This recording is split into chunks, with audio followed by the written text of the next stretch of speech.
troops, nandito tayo ngayon sa may Sincho, sa police station. Kumuha tayo ng police clearance mga troops.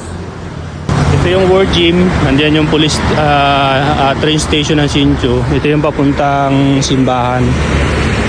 Tapos nandito tayo sa tapat ng police station yan. Dito lang ang kuhanan ng police clearance mga katrops. Nag-apply tayo ng police clearance dito, pero hindi mo agad makukuha yon mga katrops kasi 3 days bago mo siya makuha. Kunyari kumuha ngayong Lunes, Miyerkules pa daw ang release noon mga katrops. At yung nagpapakuha ng police clearance mga katrops, kunyari umuwi na ng Pilipinas, hindi basta-basta bibigyan kasi hihingian ng authorization na nakanotary.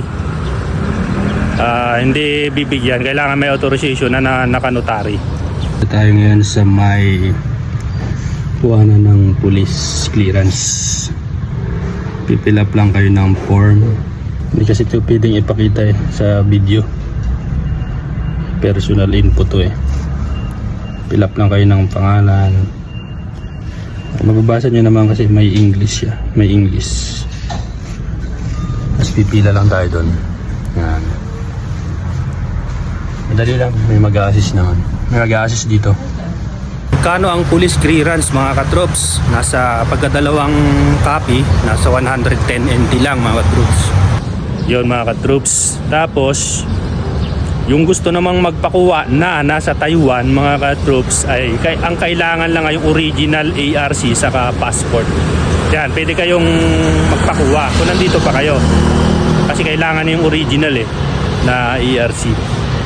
Yan, kaya bago kayo umuwi ng Pilipinas, i-make sure nyo na 3 days mag-allowance kayo ng 3 araw para makuha nyo agad. Pero kung di nyo makukuha, pakuha nyo na lang sa mga maiiwan dito, padala na lang sa Pilipinas.